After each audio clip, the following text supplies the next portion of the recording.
this classroom on the campus of Florence Elementary School. Teachers have clocked the temperature inside here at one point being 100 degrees, even with 3 fans going. A package stolen in broad daylight on the front doorstep. I'm Heather Hope in Escondido. We'll show you how one homeowner caught the entire thing on camera. Behind this closed door, a long-time illegal medical marijuana dispensary operated near daycares and multiple schools, and neighbors said they were fed up. Sliding into a home near you, how this little guy ended up in a woman's bathtub.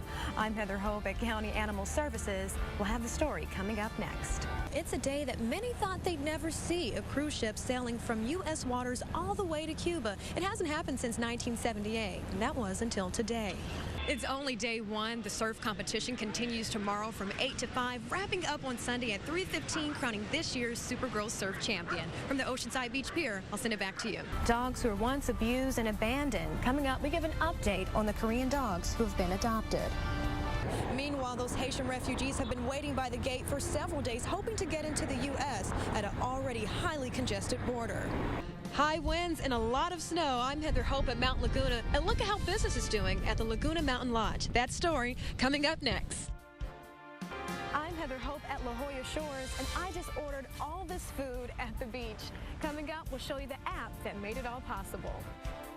We know Uber as being the ride-sharing service that can pick you up. Well, now it can pick food up, and all from your phones. The same convenience as getting a car on the Uber app, now brought to the food delivery space.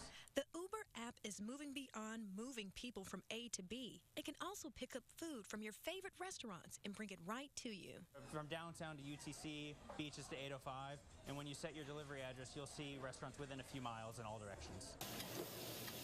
For the first time in San Diego, Uber is partnering with a score of popular restaurants like Puesto and La Jolla to deliver the deliciousness to your door. We've seen some tacos go out the door already. We're sure that we're going to get lots of users on this platform. So here's how it works. You download the Uber Eats app, type in where you want the food to be delivered, and then browse the nearby restaurant selections. Being a reporter on the go, the car becomes my office. So while hungry and on deadline, I can open the app and order some tacos from Puesto. Mix and match tacos, I'll get that. I think this will expand our customer base, and I really think it's just going to offer existing customers another way to access us. So you're at the office, don't have time to leave, it's lunch, and you're craving a Puesto taco. There it is. In about half an hour, here comes the Uber driver with my food. Thank you, Nathan. Good. So excited to have my delicious eats delivered to me right at the beach. There are now 100 locations from Uber Eats here, so you have to try it out. I'll send it back to you, Barbara Lee and Carlo. And witnesses say they were appalled as they watched that man set another on fire, and investigators are out here right now laying out some evidence markers. And again, witnesses say they believe that man was a transient who did not know the suspect, said he was a total stranger who did the horrible act. The heat was so intense, I couldn't even believe it. Like nothing she'd ever seen, Misty Cardenas says a man she didn't know approached her and her friend Julio outside an Oak Park Rite Aid with a red cup asking for water. But when the two said they did not have any, the man retaliated. He asked me and him to come to the truck, and I stepped forward, but the facial expression wasn't right, and I got a bad feeling, and so I stopped. But Julio kept going, and right when he got to the truck, it was almost immediately head to toe in flames. The suspect threw flammable liquid on Julio and set him on fire. I ran toward them, but the heat was so intense and the flames were so high and so wide and just so hot. Julio screamed as Misty rushed for help. I was just screaming for people to call 911, and the man, he just stood there and watched him burn. And then he just nonchalantly got in his truck, drove away like nothing happened. The suspect sped off in a 1980s black Toyota Tacoma. Witnesses say Julio got out of his clothes and ran as his skin was covered in flames. He was burnt up, completely burnt, so his skin, he was just standing like this and the skin was hanging off. Paramedics found Julio in the 1700 block of Pentecost. Crews rushed him to the UCSD Medical Center burn unit, where he held his hands over his head in severe pain as much of his skin burned off. On the scene, multiple officers with San Diego Police Department arrived with yellow tape surrounding the parking lot and a red canister on the ground next to clothing and a Hello Kitty children's book. Misty says she just wants justice for her friend. All of his eyebrows and his eyelashes and everything were gone, and he had tears in his eyes, and he just told me, Misty, please make sure that they get him. Police say they are investigating this attack as a homicide, and while that victim is still alive, they said his survival is not likely. So if you have any information on that suspect, police are saying he's a Hispanic male in his 30s or 40s, about 6 feet tall, driving that black Toyota Tacoma with the white strip on the passenger side. You're asked to call police. And new at 6:30, why the transit community here is saying this was a targeted attack. I'll send it back to you. We're right in the thick of things on Star Ranch here near Campo. You can see some fire crews behind me actively working to put out these hot spots here. And this is a 5,000-acre ranch out here. And you can see many crews with CAL FIRE and multiple agencies really have all their hose out here, the picks really digging into the soil to help get out this fire as quickly as they can. We're still dealing with some of those challenges, but it's a little bit better than it was yesterday. Slight relief from the heat, but multiple firefighters working the border fire know there's still a long fight ahead. It's extreme heat, and so today is a little bit better, but we still have some heat. We still have some dry air. We still are dealing with some other issues that are continuing to push this fire. Topography and some hard areas to get to. Where that saddle is there, goes across these mountains here. John Casovia says his property at Star Ranch in Campo has seen this scene before. This vegetation, like I say, was burned off 4 years ago. The 5,000 acres are a staging ground for firefighters, keeping a close watch. They're grateful winds died down. Now, if we had some Santa Ana winds, you don't want to be bothering with any fire. You just pack up and get out. So far, he says he's moved 100 cattle and 10 horses. Yeah, the smoke, yeah, you're definitely ready for that to be over. And the fires, you know, you don't like having any of the fires because it's taking people's properties, their personal belongings, their homes, their livestock, their ranches. Since flames ignited Sunday by Route 94 and 188, the summer heat wave created grueling conditions. Evacuation orders caused Delton Curtis to be forced out of his home. I went back out to our house this morning, and all of a sudden it got really humid and couldn't breathe, and like it was going to firestorm on us, so we all jumped in our cars and left. SDG&E crews were working away as linemen repaired downed power lines. Residents, including 10 children, were being cared for at Los Coches Creek Middle School in El Cajon. Checking logistics to bring in the supplies, the cots, the extra blankets we need, the comfort kits we give out to the clients. And you can see crews out here starting to rake up a lot of these hot spots, actively getting into it as a lot of the fire retardant has been placed down. We have water, we have the rakes, crews actively really getting into this acreage here in Campo to make a headway. And you can talk about the dry conditions out here. I mean, you can see just how brittle and dry it is out here in comparison to the heat we had yesterday. A little bit of wind has been able to help, but firefighters say today they're battling the wind. For now, I'll send it back to you. That bright red plane that overturned is an American icon. The Stearman PT-17 was used in pre-World War II training. It's still unclear how that plane flipped over here, but we talked to one pilot instructor who has an idea why. I just hope everybody, flying safe. It's not easy to fly on a day like this, but yeah, I hope everybody can, flying safe, tailwind, and land safe, too. After just landing his plane at Gillespie Field in El Cajon, minutes later, pilot instructor Queen Yang Zhu witnessed a small, red, single-engine Beechcraft flipped over after landing on runway 27L. The runway here is basically normally the wind is from west to from 270. So the runway here is 27, so we're normally take off direct to the wind. Zuo says the wind has made it more difficult to land all day, and he was stunned to see the beautiful 1941 Boeing B-75 registered to the Plains of Fame Air Museum at the Chino Airport 2 hours away. Took such a hard landing, so he snapped some photos. I was totally surprised, but well, I stepped out and took the picture, and when they're flipping it, I was taking a picture. As an instructor, we always teach the techniques and how to do it correctly.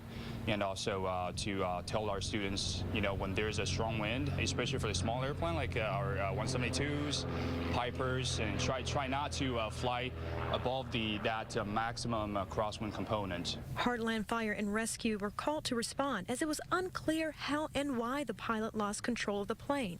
The pilot was the only person on board, and to everyone's astonishment, he walked away without a scratch. There aren't any concerning smells now, but earlier in this quiet Coronado neighborhood, it was quite the bustling scene as they all converged upon this construction site where down in the basement is where first responders say that strong fume was emitting from the area, causing 5 people to grow ill.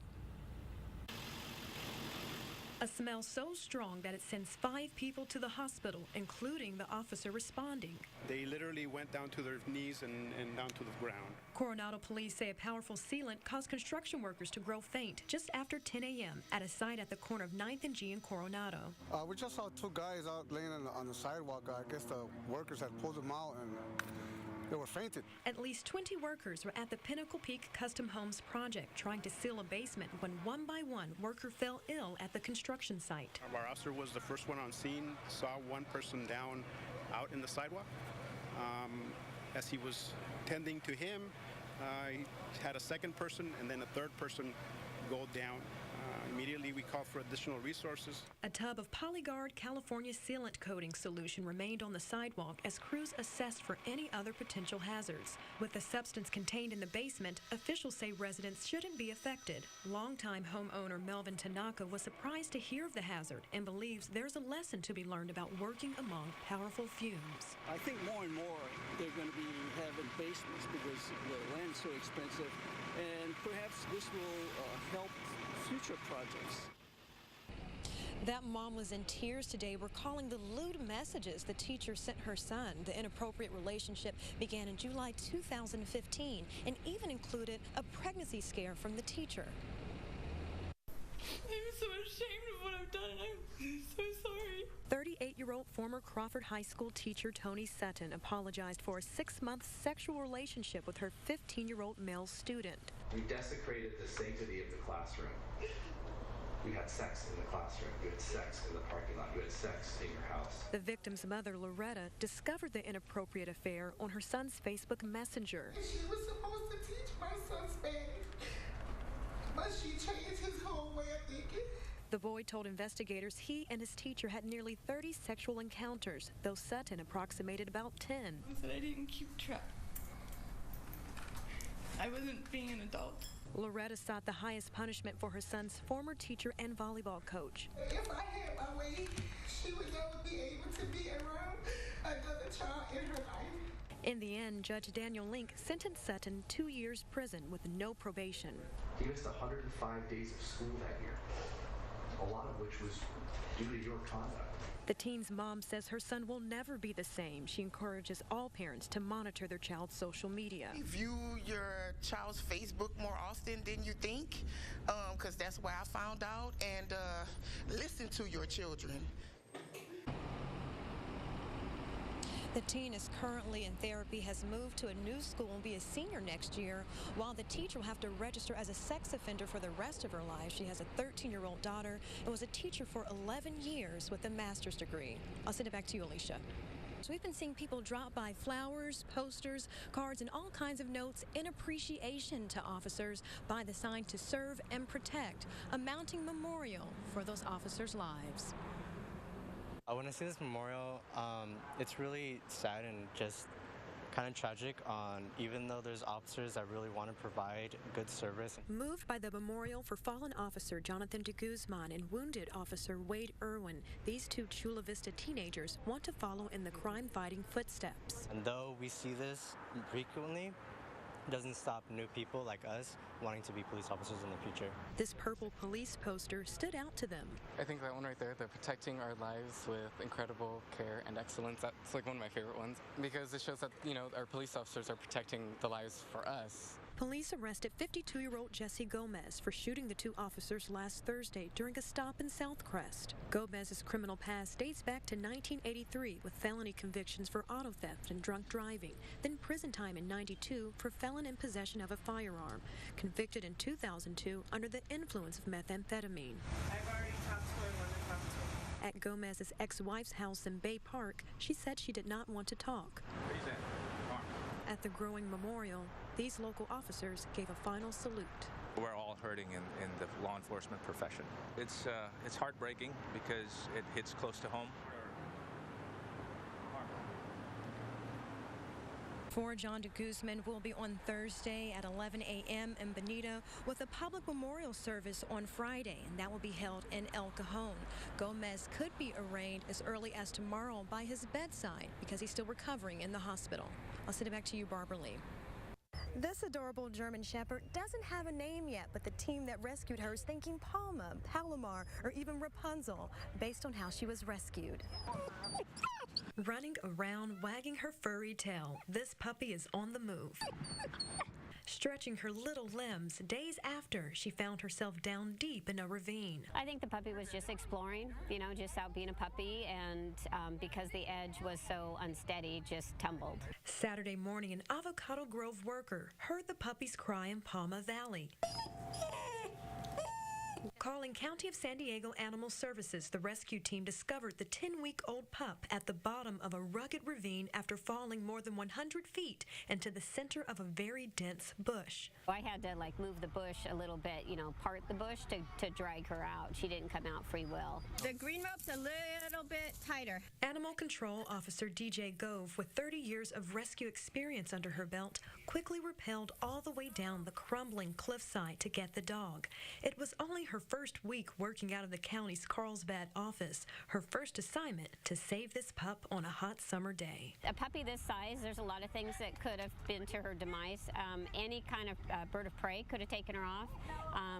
Coyotes, absolutely. There's bobcats out there.